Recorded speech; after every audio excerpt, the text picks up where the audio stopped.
உங்களுக்கு இலங்கையோட கதை தெரியுமா? 2 வருஷத்துக்கு முன்னாடி கால்ஃபேஸ்ல அரசை எதிர்த்து போராடி ராஜபக்சே குடும்பத்தை வீட்டுக்கு அனுப்புனாங்களே, அவங்க கதை இல்ல.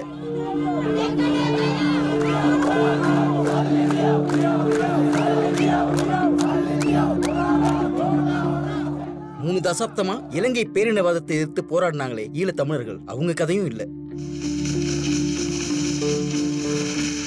இது எதிர்த்து பேசவே முடியாம, தங்கள் தேவைகளை சொல்ல முடியாம 21வது நூற்றாண்டுலயும் ஏறத்தாழ அடிமையா வாழ்ந்துட்டு இருக்கிற மக்களோட கதை, தமிழ் மக்களோட கதை, தமிழ்நாட்டிலிருந்து இலங்கை சென்ற மக்களோட கதை.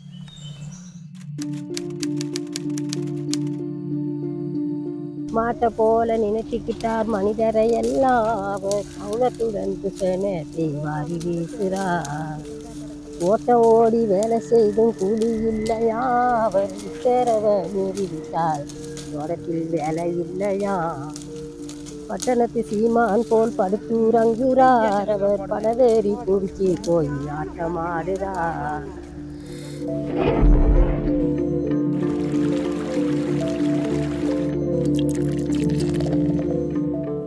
உங்ககிட்ட ஒரு டீ சாப்பிட்ற நேரம் இருக்கா?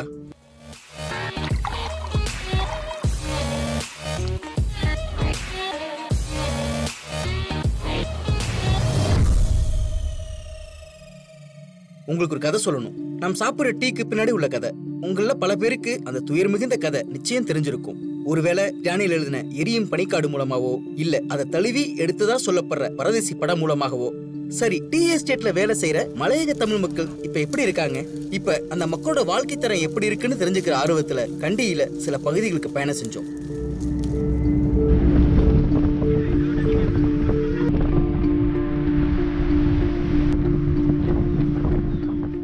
சரி, இன்னமும் ஒரு நாளைக்கு இந்திய ரூபாய் மதிப்புல 200 ரூபாய்க்கு 12 மணி நேரம் வேலை செய்யும் இந்த மக்கள் யாரு? சமகாலத்துல இருக்கிற அடிமை முறைக்கு சான்றா இருக்கிற இந்த மக்களோட வரலாறு தான் என்ன?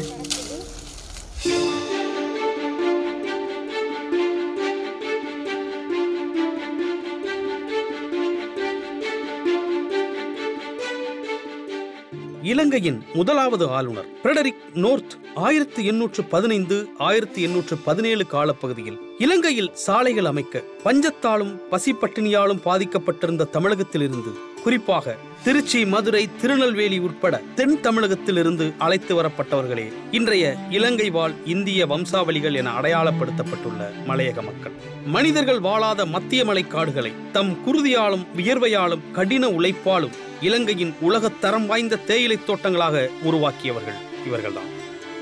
இந்த பணிகள் 1817 தொடங்கினாலும் 1823 ஆண்டளவிலேயே கணக்கெடுப்பு எடுக்கப்பட்டு ஆவணப்படுத்தப்பட்டுள்ளது. பழமையில் தூரம் பயணப்பட்டு ராமேஸ்வரம் வரையிலும் வந்து, அங்கிருந்து தோணிகள் மூலம் தலைமன்னார் வரைக்கும் வந்து, பின்னர் மீண்டும் தலைமன்னாரிலிருந்து மாத்தலை, கண்டி வரை ஓட்டமும் நடையுமாக வந்த இம்மக்கள் பல துயரங்களுக்கு ஆளாகி இன்னும் இம்மண்ணின் பொருளாதார சுமைகளை தம் தலைமேல் சுமந்த வண்ணம் எந்த ஒரு அடிப்படை வசதிகளுமின்றி வாழ்ந்து வருகிறார்கள். ஸ்காட்லாந்து நாட்டைச் சேர்ந்த ஜேம்ஸ் டெய்லரால் 1867 ஆண்டு அறிமுகப்படுத்தப்பட்ட தேயிலை இலங்கையை பலப்படுத்த உதவியதே தவிர, இந்த தேயிலையை பயிரிட உழைக்கும் மக்களின் வாழ்வாதாரம் சொல்லிக்கொள்ளும் அளவுக்கு இன்றளவில் எந்த முன்னேற்றத்தையும் வழங்கவில்லை.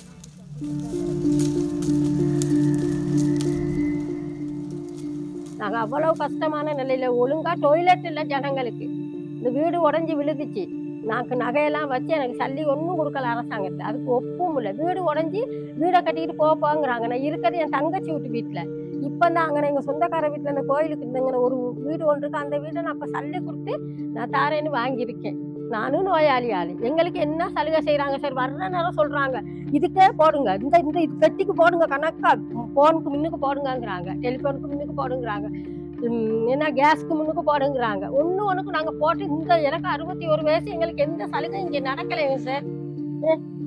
அரசாங்கம் கொடுத்து அரிசியை கூட எனக்கு இல்லைன்ட்டு கை பெண்டேஜோட நான் போயிட்டு கலெக்டர் ஏஜி ஆஃபீஸில் கதைச்சி அழுததுக்கு பிறகு எனக்கு 10 கிலோ அரிசி கொடுத்தாங்க சார். இந்த மக்கள் இங்க வந்து ஏறத்தாழ 150 வருஷம் ஆச்சு. ஆனா அவங்க வாழ்க்கை தரம் 50 வருஷம் பின்னாடிதான் இருக்கு. ஒரு 8 கட்டு வீட்டுல 5 பேருக்கு மேல இங்க வசிக்கிறாங்க. நாங்களும் 19 வருஷமா தோட்டத்தில் தான் வேலை. ஆனால் எங்களுக்கு ஒரு நடவடிக்கையும் இல்லை. நானும் எல்லா இடத்துக்கும் போயிட்டு துரமாரில் இருந்து எல்லா இடத்துக்கும் போயிட்டு வந்துட்டேன். ஒரு இடத்துல எங்களுக்கு உதவி கிடைக்கல. இல்லை இல்லை, இது தோட்ட கணக்குலேயே அந்த காலத்தில் கட்டி கொடுத்த வீடுகள் தான். வருஷ கணக்கெல்லாம் நம்மளுக்கு தெரியாது. நாங்கள் கல்யாணம் கட்டி வந்தவங்க தானே. வாங்க.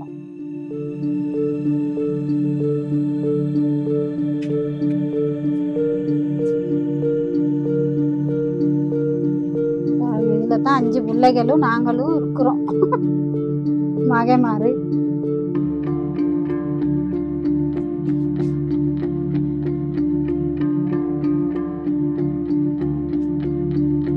வாங்க தர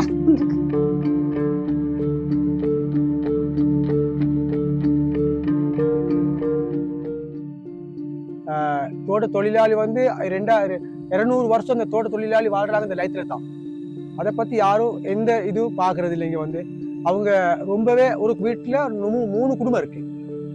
அப்ப அதனால அவங்களுக்கு ஜீவிக்கிறதுக்கு ரொம்ப கஷ்டம். கொடுக்குற 900 ரூபாயில அவங்க ஜீவிக்க இயலாது. நாங்களும் இலங்கையர்கள் தான். ஆனா எங்களை இங்க இருக்கிற ஈழத்தவர்களும் ஏத்துக்கிறது இல்ல, இலங்கை அரசும் ஏத்துக்கிறது இல்ல. எங்களுக்கு இங்க எந்த உள்கட்டமைப்பு வசதிகளும் இல்ல.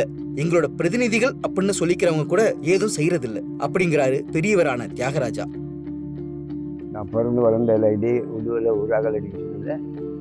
எங்கள் தாய் தகப்பனெல்லாம் இங்கேயே பிறந்து வளர்ந்தவங்க. அவங்களாம் செத்து மையமாக போயிட்டாங்க. இத்தனை வருஷ காலமாக இருந்தும் கூடியது இந்த வெள்ளைக்காரன் போட்டு கொடுத்த வீட்டில் தான் இருக்கோம்.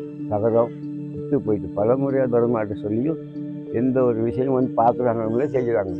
அவங்களுக்கு நினைச்ச காட்சி வைக்கிறாங்க, மரங்களை வைக்கிறாங்க, எல்லாம் செஞ்சுக்கிறாங்க. எங்களுக்கு பிள்ளைகளுக்கு எதிர்கால பிள்ளைகளுக்கு எந்த விதமான ஒரு நல்ல முறை இல்லை. வீட்டுக்குள்ள ஒரு அட்டல் மரம் உடஞ்சிருந்தாலும் வந்து பார்க்குறாங்க. அப்போ இதெல்லாம் நாங்கள் இந்த வறுமையில் தான் வாழ்ந்துட்டு இருக்கோம். 25 வருஷமாக தலைவராக இருந்தேன். இருந்தக்கூடிய தலைவர் தொண்டமான் செஞ்ச ஒரு சரி ஜீவன் வந்து செய்யலை, ஆறுமுகம் தொண்டமான் வந்து செய்யலை, வந்து பார்த்த அளவு கூட இல்லை. சொல்லி கூட பல முறை நாங்கள் டிஸ்கஷன் போட்டோம், அது செஞ்சோம், லெட்டர் அடித்தோம். அந்த லெட்டருக்கு கூட ஒரு விதமான அழகான பதில் இல்லை. அப்போ இந்த இதெல்லாம் செய்கிறாங்க. என்னத்துக்கு யூனியன், என்னதுக்கு தொழிற்சங்கம்?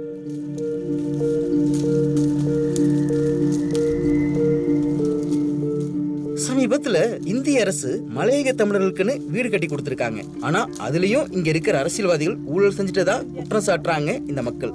அந்த இடத்துக்கான பத்திரமும் கூட தங்களுக்கு வழங்கப்படவில்லை அப்படிங்கிறாங்க. அரசாங்கத்தை சொல்லி காணி எங்களுக்கு வீடு திட்டம்னு கொடுத்துருக்கு. 7% காணி கொடுத்ததுக்கு என்ன, அந்த வீடு கட்டுறதுக்கு சொன்னா இந்தியன் ஆதாரம் சொல்லிட்டு எங்களுக்கு கொடுத்துருக்கு. அது 3 கிழமையில போகுது. அப்படின்னா அவங்க சொல்றாங்க, ஒன்று இந்தியன் ஆதாரம் சொல்றாங்க, இன்னொன்று அரசாங்க திரும்ப சொல்லி அப்படின்னு சொன்னாலும் கொடுத்ததுக்குன்னா இப்போ அந்த கொடுத்த வீடுகளுக்கு அரசாங்கத்தாக இப்போ 5 லட்சம் ரூபா சொல்லி 90,000 தான் கொடுத்துருக்கு. 90,000 கொடுத்து மிச்சம் கொடுக்கல. அவங்களுக்கு கொடுத்த சொன்னால் நாங்கள் நீ பேங்க் லோனோ இதை எடுக்க போனது அந்த காணிகளுக்கு கொடுக்குற உறுதி பத்திரம் இல்லை. உறுதி பத்திரம் சொன்னால் எங்களுக்கு என்ன இருக்குன்னு அத்தாச்சு பேங்க்ல சொல்லலாம், கடன் எடுக்கணும்னு சொன்னா அந்த உறுதி பத்திரம் எங்களுக்கு இல்லை. இப்படியான மோசமான நிலையிலையும் பிள்ளைங்க நல்லா படிச்சு மதிப்பெண் எடுத்திருக்காங்க. ஆனா போதுமான பொருளாதார வசதி இல்லாததால அவங்களால மேற்கொண்டு படிக்க முடியாம சிரமப்படுறாங்க. எனக்கு 21 வயசு மக ஒன்று இருக்குங்க. சரி, என் மகளை ஏண்ட அளவுக்கு நான் செலவழித்து படிக்க வச்சு மட்டக்களப்பு கேம்பஸ்க்கு போயிட்டு போன மாதம் 3 நாள் நாங்கள் காலேஜில் ரூம் எடுத்து தங்கி தான் என் மகளை அந்த இன்டர்வியூக்கு நான் அனுப்பி விட்டேன். மறுபடியும் ஜப்னாவுக்கு போனோம். ஜப்னாவில் 2 கேம்பஸ்க்கு என் மகளுக்கு நாங்கள் 35,000 கடை வாங்கி நகையெல்லாம் வச்சு நான் போயிட்டு 3 நாள் தங்கி கேம்பஸ்க்கு அப்ளிகேஷன்லாம் போட்டு எல்லாம் டெஸ்ட் எல்லாம் செஞ்சு இப்போ இந்த போன கிழமை இப்போ 2-3 நாளைக்கு முன்னுக்கு தான் எங்கள் மகளுக்கு யூனியன் செட் போக மட்டக்களப்பு கேம்பஸ்க்கு வந்திருக்கு. இப்போ எங்கள் மகள் ஒரே கரெக்டாக நான் கேம்பஸ்க்கு நான் போகணும் அம்மா அப்படின்னு இனியா அனுப்புங்க, நான் ஒரு அரசாங்க ஜாப் செய்யணும். ஆனால் எனக்கு நான் இருந்த கையில் வச்சிருந்த சளியெல்லாம் செலவழிச்சுட்டு எனக்கு செலவழிக்கக்கூடிய நிலைமை இல்லை. அதே சமயம் படிக்க போற இடத்துலயும் இன ரீதியான பாகுபாட்டுக்கு உள்ளாரதாக படிக்கிற பிள்ளைங்க சொல்றாங்க. அநேகமா இந்த இலங்கை நாட்டுல பெரும்பான்மையினம், அதாவது சிங்கள மொழி பேசுற மக்களுக்கு மட்டும்தான் நிறைய வசதிகளையும் எல்லாத்தையும் அமைச்சு தராங்க. ஆனா இந்த தமிழ் மக்கள் ஒரு பாடசாலையில கூட ஒரு பிள்ளை, நான் படிக்கிற பாடசாலையா இருக்கட்டும், அது பெரும்பான்மை குழந்தைகள், அதாவது சிங்கள மொழியை பின்பற்ற அந்த மொழி பேசுகிற மாணவர்களுக்காக அமைக்கப்பட்ட ஒரு அந்த பாடசாலை பேரை நான் சொல்ல விரும்பலை. அப்போ அந்த மாதிரி ஒரு பெரும்பான்மையினத்துக்காக அமைக்கப்பட்ட ஒரு பாடசாலையில் தான் நான் கல்வி கற்கிறேன். அதில் கூட பார்த்தீங்கன்னா எங்களோட தமிழ் பிள்ளைகள், தமிழ் மட்டும் இல்லை முஸ்லீம் பிள்ளைகள் எல்லாமே படிக்கிறாங்க. ஆனால் சிங்கள மொழி பேசுகிறவங்களுக்கு மட்டும் அனைத்து வசதிகளும் காட்டப்படுது. ඒ සාමික මෙදියත්වීමේ පංගුකරුවෙක් ප්‍රතිස්කරුවෙක් බවට පත්වීම තමයි මගේ වගකීම. ඒ වෙනුවෙන් සාමික මෙදියත්වීමේ කොටස්කරුවෙක් බවට මා පත් වෙනවා.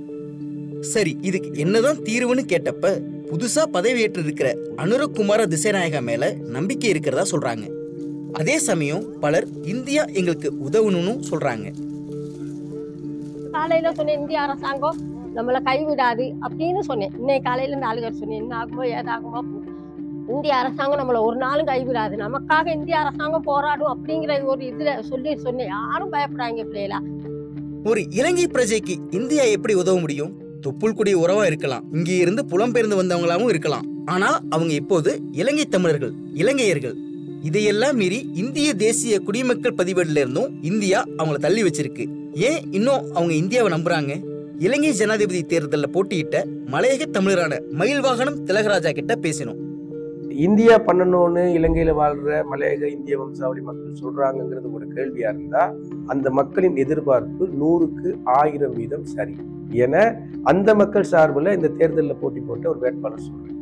காரணம் என்னவென்றால் இலங்கையில் அந்த மக்கள் இன்றைய திகதி வரை இந்திய தமிழர்கள் என்றுதான் பதிவு செய்யப்பட்டு வைத்திருக்கிறார்கள். இந்தியாவில் எப்படி சாதி அரசியலமைப்பாக்கம் செய்யப்பட்டு சாதி ரீதியாக அரசியலமைப்பாக்க பதிவுகள் எல்லாம் இருக்கிறதோ அதற்கு நேரொத்ததாக இங்கே இன ரீதியான பதிவுகள் இருக்கிறது. எனவேதான் இந்தியாவில் சாதி பிரச்சனை, இலங்கையில் இனப்பிரச்சனை.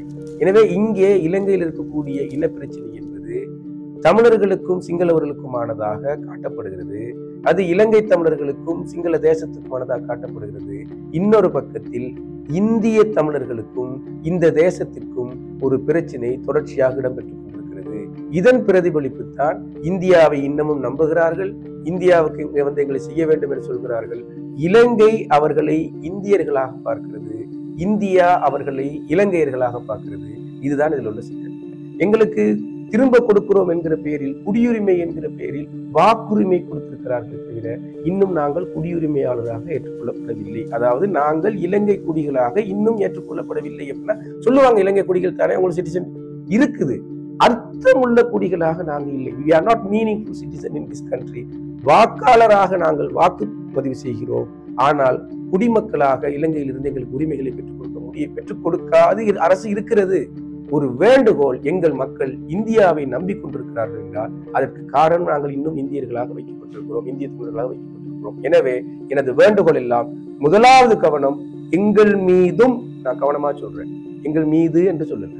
இலங்கை தமிழர்கள் மீது கவனம் செலுத்துங்க, அவங்களுக்கு தீர்வு கொடுங்க, அதுல நாங்கள் எதிர்ப்பே கிடையாது.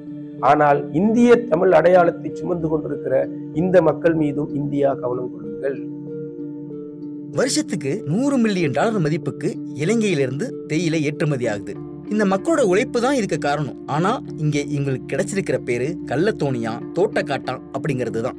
அவங்க கூட இருக்கும்போது ஒரு விஷயத்த நல்லா புரிஞ்சுக்க முடிஞ்சது. 100 சதுரடி வீட்டுல வாழ்றாங்க, ஆனா அவங்க கூட பூனை, மீன், நாயின்னு பல ஜீவராசிகளும் சேர்ந்து வாழுது. விலங்குங்க கிட்ட கூட அவங்க இந்த பாகுபாட்டையும் காட்டுறதா தெரியல. ஆனா அவங்கள இத்தனை தசாப்தமா சக மனிதனா கூட மதிக்காத சூழல் தான் இங்க நிலவுது. அனுரா மேல அதிகமா நம்பிக்கை வச்சிருக்காங்க இந்த மக்கள். அதே நம்பிக்கையோட நாங்களும் தமிழ்நாட்டுக்கு பயணமானோம்.